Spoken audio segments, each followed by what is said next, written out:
Extraordinary అమ్మాయి. Extraordinary. Ganga గారు మీరేమనుకున్నంటే ఓ మాట మాట్లాడతాను, పర్వాలేదా?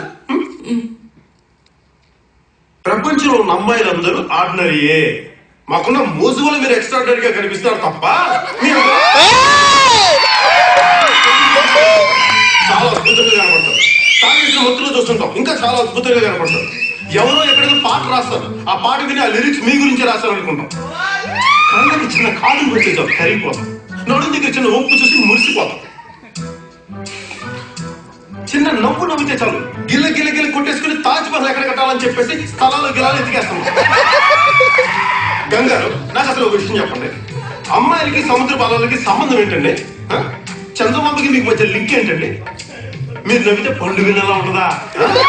కాసిన పండు విన్నలా ఉంటుందా? మా పిచ్చామా వెర్రి కాకపోతే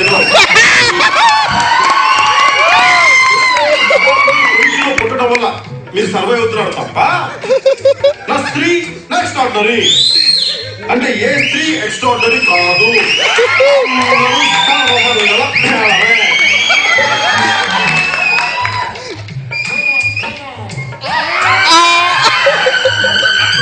గంగారు, ఇందులో మీరు తెలుసుకోవాల్సిన విషయం ఏంటంటేనండి, అబ్బాయిలకి ఆర్డినరీ అమ్మాయిలు నచ్చుతారండి. పరిపూర్ణంగా ఆడతాను అంటే ఆర్డినరీగా ఉండటమే. మన సావిత్రి గారు ఆవిడ ఆర్డినరీ, మీరు ఆర్డినరీ. మీరు ఎంత ఆర్డినరీగా ఉంటే అంత అందంగా ఉంటారండి. కానీ నువ్వు మాత్రం ఎక్స్ట్రాడినరీ. గంగారు